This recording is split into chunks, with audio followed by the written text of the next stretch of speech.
우리는 지난 시간에 세례가 무엇인가를 봤고요. 표와 인으로서의 세례를 받고, 더군다나 그것은 이 받는 자의 헌신까지 또 포함한다는 것을 보았습니다. 세례는 참으로 큰 의미가 있죠. 깊은 의미가 있어요. 그러니까 우리가 우리의 세례식을 기억하지 못한다 해도 그 세례는 우리 매 주일마다 갱신되고 우리에게 새롭게 다가옵니다. 나는 세례받은 사람이다. 이게 신자의 정체성이에요. 루터가 보름스 회의에서 황제에게 재판을 받죠. 그의 목숨이 경각에 놓여 있었습니다. 그런데 한 선제의 도움으로 그가 한성에서 이제 은신하게 되면서 거기서 신약 성경을 독일어로 번역합니다. 그때 이제 마귀가 공격해요.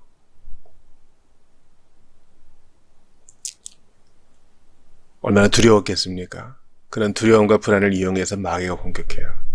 그때 이제 루터가 잉크병을 탁 집어 던지면서 이렇게 고백합니다. 마귀야, 나를 떠나라. 나는 세례받은 사람이다. 나는 세례받았다. 이게 어떤 의미인지 여러분 아시겠어요? 아니 무슨 세례식, 루터는 유아 세례 받았을 테니까 세례를 기억하지도 못할 거 아니에요? 그런데 그가 마귀의 공격에 대해서, 영적 공격에 대해서 이 세례를 언급한 것은 상당히 큰 의미가 있어요. 그러므로 여러분, 예수께서 우리에게 친히 명하신 이 세례가 얼마나 큰 의미가 있고 이 세례가 또 얼마나 신중하게 베풀어져야 되는지를 생각하면서 오늘 문답을 좀 보시겠습니다. 오늘 문답은 상당히 좀 예민한 주제를 다루고 있어요. 왜냐하면 유아 세례를 다루고 있기 때문이죠. 스유도 베프티즘이라고, 인펀트 베프티즘이라고 하지 않고 푸스유도, 그 위경할 때 우리가 이 푸스유도를 쓰잖아요. 그러니까 진짜 세례 아니다, 이런 의미도 있어요. 또한 유아 세례를 받아들이지 않는 것 때문에 뭐 정통과 이단이 갈리고 그런 거 아닙니다. 유아 세례를 인정하지 않는 성도들도요, 우리 형제예요, 우리 자매예요. 같은 몸된 교회의 식구라고요. 그러니까 우리가 어떤 특정 문제에 대해서 의견이 일치하지 않는 경우가 있어요. 알미니안이 무슨 정통에서 벗어난 거 아닙니다. 우리 형제 중에는 알미니안적인 견해를 가진 사람이 있어요. 그건 아마 예수님 재림하실 때까지 결론이 안 날 겁니다. 우리가 그 나라에 가면 아마 분명히 볼 수 있게 될 거예요. 또 우리가 사도행전 끝나고 요한계시록 보겠지만 종말론에 대해서도 어떻게 예수님이 재림하실 것이고 천년왕국은 어떻게 임할 것인지에 대해서 형제들마다 의견이 일치하지 않아요. 세례를 받지만 성찬도 나중에 나오죠. 성찬에 대해서는 또 어떻습니까? 성찬을 기념적으로 볼 건가요? 아니면 실제로 잔 옆에 아래에 주님의 임재가 있다고 봐야 되나요? 실제로 영적으로만 이것을 봐야 되나요? 우리 기억을 해야 돼요. 이 본의를 먼저 기억해야 되고, 논쟁적이고 아직 의견이 일치하지 않는 부분에 대해서는 열린 마음을 가지고 있어야 돼요. 우리는 다 회개와 믿음으로 예수 그리스도를 믿어서 이제 들어간 이후에, 주님의 나라에 들어간 이후에, 하나님 나라의 식구가 된 이후에 이 땅을 사는 동안 조금 의견이 다르다는 것을 인정해야 되겠습니다. 그래서 이것이 복음의 핵심이 아니에요. 유아 세례의 문제, 종말론의 문제, 어떤 구원론의 특정 문제. 자, 먼저 베드로가 이 세례에 대해서 어떻게 얘기하고 있는지 봅시다. 사도행전 2장 38에서 39절 봅시다. 베드로가 이르되 너희가 회개하여 각각 예수 그리스도의 이름으로 세례를 받고 제사함을 받으라. 그리하면 성령의 선물을 받으리니 이 약속은 너희와 너희 자녀와 모든 먼데 사람 곧 주 우리 하나님이 얼마든지 부르신 자들에게 하신 것이라. 이게 오순절 성령 강림 때 베드로의 설교에 세례가 포함돼요. 물론 이 세례는 내적 세례를 먼저 전제한 거겠죠. 우리 니케아 신경 할 때 어떤 분이 오셔서 저한테 물어봐요. 우리는 죄사함을 위한 세례를 고백한다 그럴 때 죄사함 받고 세례 받는 거 아닙니까? 죄사함을 위해서 세례 받는 겁니까? 이렇게 물어보시는 분이 있어요. 그러니까 내적 세례와 세례식을 구별할 필요가 있는 거예요. 주 예수 그리스도의 이름으로 세례를 받고 내적 할례, 영적 할례가 먼저입니다. 아브라함이 할례 받기 이전에 하나님을 믿음으로, 여호와를 믿음으로 이것이 그의 의가 되었다. 이것이 그에게 의롭게 여김을 받게 되었다 하는 것을 보면서 우리가 그 뜻을 생각할 수 있어야 됩니다. 중생이 있고 중생의 확신이 있고 거듭남에 대한 체험이 있은 후에 세례식을 거행하는 거죠. 성인이 세례를 받으려면 그리스도를 믿는 개인적인 믿음의 고백이 요구됩니다. 너희가 각각 회개하여. 자, 마음의 세례든 또 물의 세례식이든 회개가 먼저입니다. 회개하지 않고 세례를 받는 세례식에 참석하는 장면은 있을 수 없어요. 여기서 회개의 의미를 또 정의해야 되겠죠. 여러분, 회개가 뭐예요? 우리가 신앙생활을 하든 사회생활을 하든 어떤 단어의 뜻을 정확하게 정의하여 나아가는 것이 중요한데요. 아무 자료 없이 회개가 무엇입니까? 라고 물으면 여러분은 어떻게 대답하겠어요? 회개는 1차적으로 감정적인 것이 아니에요. 회개는 돌아서는 것입니다. 어떻게 돌아서요? 예전에는 마귀의 종노릇 하던 그 자리에서 하나님의 자녀된 삶으로 돌이키는 거예요. 여기에는 의지도 포함됩니다. 물론 하나님이 우리의 마음을 바꿔주시는 것도 포함하죠. 이전과 같이 살지 않는 거예요. 신자의 삶은 평생의 회개의 삶이기 때문에 이 회개로 인한 세례를 우리가 계속 고칠 필요가 있어요.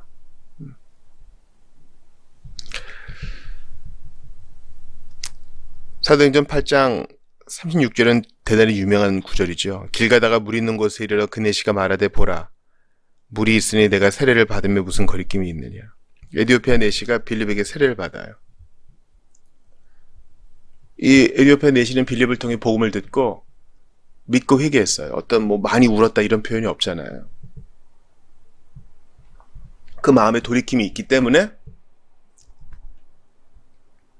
바로 그 자리에서 예수님을 나의 구주, 나의 하나님을 영접하고 그거를 이제 세례식으로 표현하고 싶은 거예요. 여러분 잘 들어보세요. 우리가 사도행전 19장 봤을 때 에베소에서 복음 들은 사람들이 특별히 이제 스게와의 아들들이 예수님 이름 오용하다가 곤란을 겪는 걸 보고 예수의 이름이 진짜고 이 복음을 전하는 사도도 진짜구나.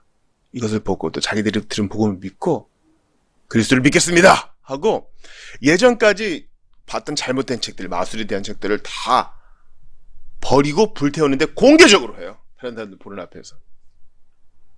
은혜 받으신 분들이 이게 무슨 말인지 알 거예요. 죄송합니다. 제가 이렇게 환절기가 되고 또 겨울이 되면 목이 상당히 좋지 않아서 자주 물을 마십니다. 이해를 해주세요. 우리가 은혜를 받으면요. 그 은혜 받은 거를 표현하고 싶어요. 이불 속에서 듣던 말씀을 지붕 위에 가서 전하고 싶어요. 어떤 분이 그러잖아요. 은혜 받으니까 가슴에 불이 있어가지고 옥상에 올라가서 서울이여 회개하라, 대한민국이여 회개하라 막 외쳤다라고 말이 있잖아요. 우리가 예수님을 정말 믿고 사랑하고 그분을 따르게 됐다면요, 집회에서 결단의 순간이 있을 때 벌떡벌떡 일어나요. 그리고 찬양할 때 두 손 들고 싶어지고요. 표현하는 건 좋은 거예요. 또 표현하고 싶어 하죠. 예전에 친구들과 지인들과 있을 때 어떤 반응이 오든 그냥 나 교회 다녀. 나 교회에서 이번에 직분 받았어. 나 주일에 못 가. 나 교회 가야 돼. 분명히 얘기합니다. 표현하고 싶어요. 이 내시도 마찬가지예요.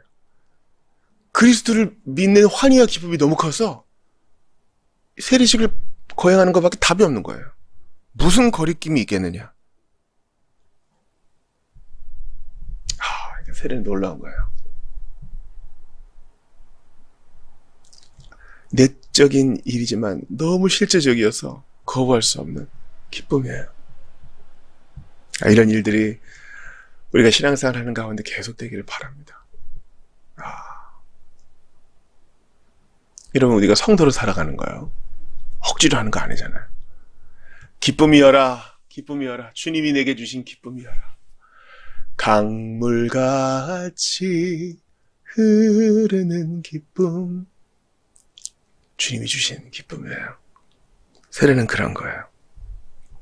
스스로의 선택으로 하나님이 주신 사랑 까닭에 하는 것입니다. 근데 이제 언약을 우리가 또 생각해 봐야 돼요. 아브라함과 맺은 하나님의 언약은 그리스도 안에 있는 모든 신자와 그의 자녀들을 포함합니다. 자, 유아 세례를 해야 된다는 관점을 떠나서 이 근거를 한번 살펴보자고요. 그것은 언약에 기초하고 있어요. 창세기 17장 7절에서 9절 봅시다. 내가 내 언약을 나와 너 및 내 대대 후손 사이에 세워서 영원한 언약을 삼고 너와 내 후손의 하나님이 되리라. 영원한 언약? 너와 내 후손? 내가 너와 내 후손에게 네가 거류하는 이 땅 곧 가나안 온 땅을 주어 영원한 기업이 되게 하고 나는 그들의 하나님이 되리라. 이게 물질적인 땅이 아니라 영적으로 해석해야 돼요. 우리에게 기업을 주시고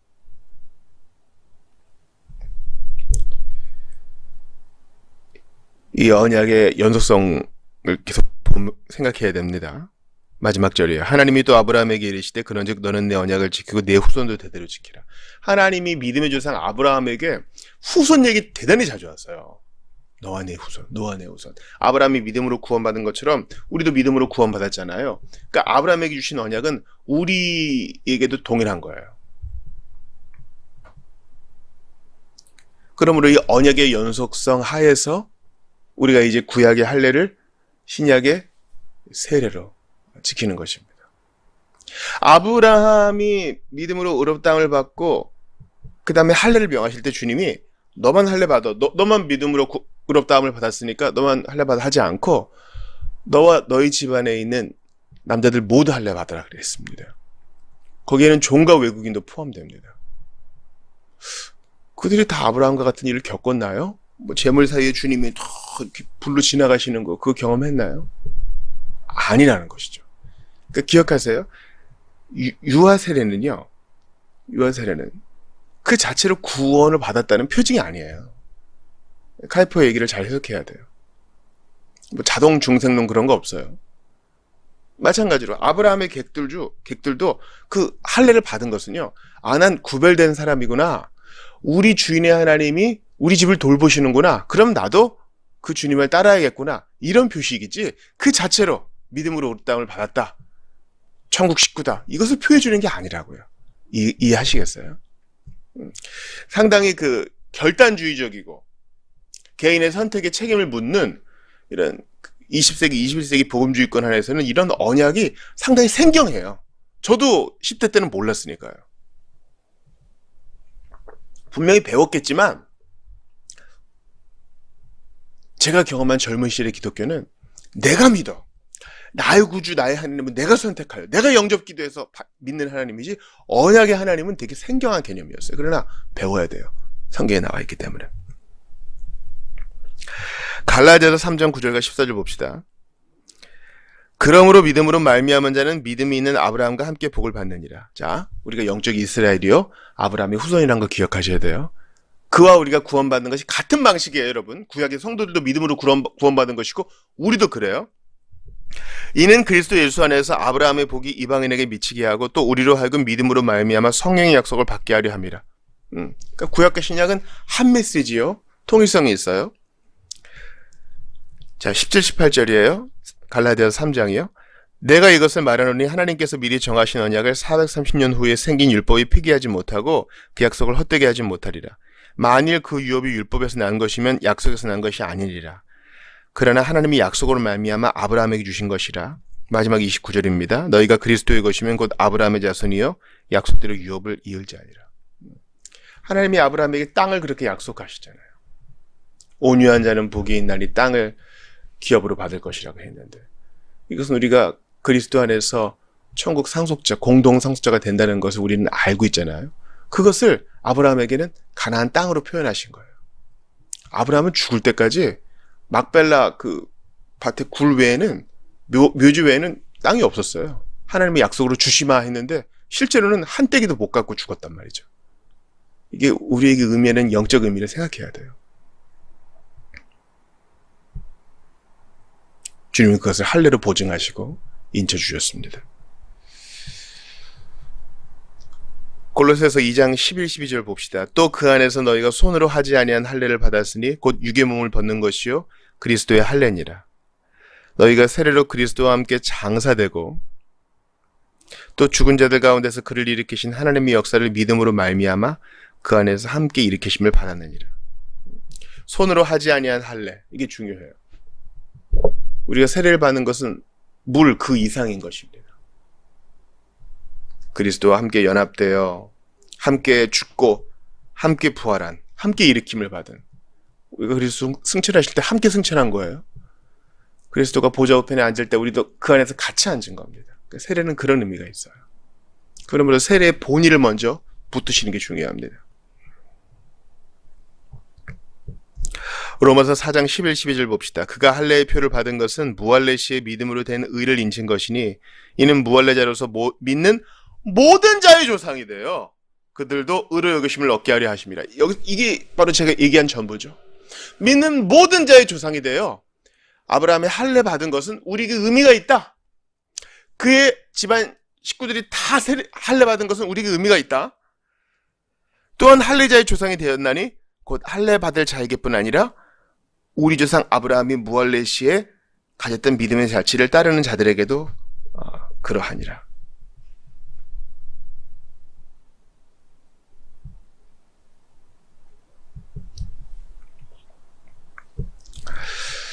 이제 그 다음으로 넘어갑시다. 다른 한편의 부모가 불신자일지라도 그 다른 한편 부모가 그리스도인이라면 그 자녀에게 거룩한 또는 언약적 지위를 수여하기에 충분합니다. 고린도전서 7장 14절 보세요. 믿지 아니하는 남편이 아내로 말미암아 거룩하게 되고 믿지 아니하는 아내가 남편으로 말미암아 거룩하게 되나니 그렇지 아니하면 너희 자녀도 깨끗하지 못하니라. 그러나 이제 거룩하니라. 해석을 잘해야 되죠. 이 거룩함은요, 예수 그리스도를 믿어 거룩하게 여기심 받는 것, 그거 아니에요. 구별된 그 구별됨이 아니라 바로 아브라함의 그 언약적 복을 말하는 것입니다. 그 집안에게 주신 언약적 복입니다. 그러니까 그들은 훨씬 더 그리스도의 빛과 해를 더 보게 되는 거죠. 하나님의 돌보심을 받게 되는 겁니다. 너희를 저주하는 자 내가 저주할 것이고 너희를 축복하는 자 내가 복을 주겠다.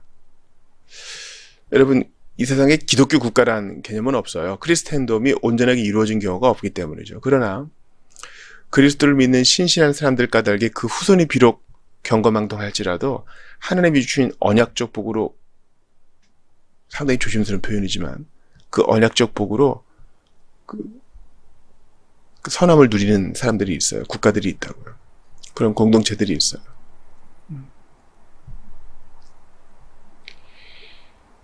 그러니까 고린도전서 7장 14절이 유아 세례의 근거가 되느냐, 이것 때문에 논쟁이 될 수 있어요. 이 바울 시대에 고린도전서를 기록할 당시에는요, 결혼이 선택이 아니었습니다. 그냥 집안끼리의 결정이었어요. 자, 어느 순간 눈 떠보니까 어떤 사람의 배우자가 돼 있어요. 둘 다 안 믿어요. 근데 어느덧 나 혼자 신앙생활하게 됐어요. 바울은 얘기하죠. 갈라서지 말아라. 너 때문에 너희 집안에 복이 있다. 믿지 아니하는 배우자가 믿는 너 때문에 거룩하게 되고 유익을 얻는다. 이 얘기를 하는 겁니다. 맥락을 잘 기억하셔야 돼요. 유아세례 찬성자들은요, 성경에, 신약 성경에 유아세례를 시행했다라는 표현이 단 한 군데도 없다, 이렇게 얘기해요. 맞아요. 근데 반면에 유아세례를 시행하지 말라는 명령도 없죠. 우리가 양측의 입장을 잘 봐야 돼요. 본문이 얘기하는 것은 뭐예요? 고린도전서 7장 14절에 다시 돌아가 봐요. 아주 실제적 상황이에요. 나 혼자 믿어요. 갈라서 해야 됩니까? 신앙생활 하는데 어렵습니다. 다시 갈라서서 믿는 사람과 다시 재혼해야 됩니까? 바울은 그대로 있으라 그래요. 이거는 유아 세례의 문제를 떠난 거예요.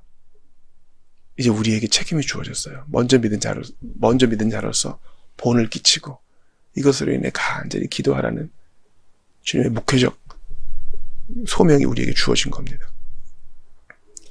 자, 유아 세례를 허락하지 않는 교회에서 헌화식을 했어요. 우리 교회에서 이제 신앙생활에다가 남편 따라서 침례교회 간 자매도 임신을 했다니까 이제 아이 나면 헌화식을 하겠죠. 그렇다고 유아 세례 안 받았다고 언약 밖에 있는 아이예요? 그런 거 아니에요. 그런 식에 매이시는 하나님이 아니잖아요. 헌화식을 하건 유아 세례를 하건 아니면 안 하건 우리에게 주어진 것은 뭐예요? 정말 이 영적 긴장감을 가지고 이 아이를 위해서 기도하고 아이를 믿음으로 길러내느냐, 이게 중요한 거잖아요. 유아 세례 받은 아이도 자기의 믿음으로 입교할 때까지는 정말 온 공동체가 몸부림을 쳐가며 키워내야 돼요. 이해가 되세요? 스스로 신앙 고백할 때까지. 그래서 주님이 아브라함에게 명하시잖아요. 너희 가족들에게 이 도를 전하라. 우리의 결론이 이게 돼야 됩니다.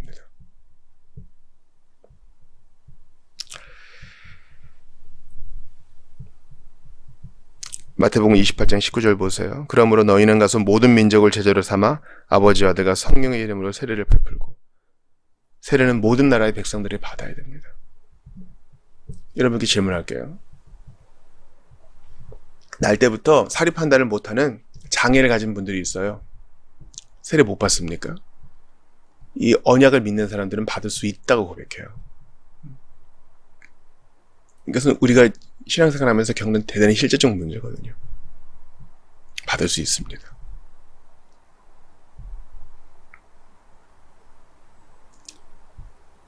그도 믿는 자의 집안에서 언약적 복을 누리는 자요, 성경에서 특별한 은혜를 주시는 자임을 우리가 믿고 고백하는 것입니다. 누가복음 18장 15, 16절 봅시다. 사람들이 예수께서 만져주심을 바라고 자기 어린 아기를 데리고 오매 제자들이 보고 꾸짖거늘. 이 어린 아기는 유아를 말하는 거예요. 예수께서 그 어린 아이들을 불러 가까이 하시고 이르시되 어린 아이들이 내게 오는 것을 용납하고 금하지 말라. 하나님의 나라가 이런 자의 것이니라. 주님이 이 유아들을 축복하세요. 그러니까 유아들은요, 교회 회원이에요. 믿는 자의 자녀들은 교회 회원이에요. 아이 뭐 투표권도 없고 뭐 청찬도 못하는데 무슨 회원입니까? 그 본의를 기억하라 그랬죠. 우리가 얘가 신앙 고백할 때까지 모든 자원을 다 공급해 주어야 돼. 관심을 기울여 줘야 돼. 신자의 자녀라고요. 주님은 너는 설교도 못 알아들으니 가라, 그런 말씀 안 하셨어요. 기억하세요. 신자의 자녀는요, 주님이 사랑하시는 존재예요. 로마서 4장 11, 12절 봅시다. 그가 할례의 표를 받은 것은 무할례시의 믿음으로 된 의를 인친 것이니 이는 무할례자로서 모든 믿는 자의 조상이 되어 그들도 의로 여기심을 얻게 하려 하심이라. 로마서 11장 16절이에요. 제사는 처음 익은 고춧가루가 거룩한 즉 떡덩이도 그러하고 뿌리가 거룩한 즉 가지도 그러하니라. 거룩한 지위, 언약적 지위는 뿌리가 가지에게 영향을 미치듯 부모로부터 자녀에게 전달됩니다. 그러니 여러분, 우리 개혁교회, 우리 다른 형제자매들이 하는 거 보세요. 아이들에게 부지런히 성경을 가르치고 기독교 학교에 보내고 아이들을 세속 잘못된 문화로부터 보호하고, 이런 애씀이 우리에게 있어야 됩니다. 오늘 우리의 중점은 뭡니까? 세례는 믿음을 고백하니 회개한 이가 분명히 받을 수 있는 것입니다. 그러나 그 자녀는 어떠합니까? 우리가 관심을 가지고 돌아봐야 되는 것입니다. 내가 만난 예수님을 그들도 만날 수 있도록, 이 복되면 그들도 누릴 수 있도록 우리가 모든 자원을 다 공급해야 되고 모든 교회 공동체가 신경 써야 되는 것입니다. 이제 아이들이 태어날 거예요. 아, 새 생명이 태어났다, 이걸로 기뻐할 것이 아니라 그도 내가 만난 하나님을 만날 수 있도록 우리가 같이 기도하고 돌보아야 할 것입니다. 복음은요, 배 타고 비행기 타고 멀리 가서만 전하는 게 아니에요.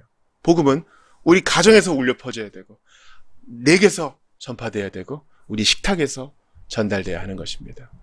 이런 언약적 복을 공유하는 우리 교회가 될 수 있기를 바라고, 또한 내가 만난 주님을 즐겁게 증거하는, 자랑하는 여러분들 다 되시기를 주의 이름으로 축원합니다.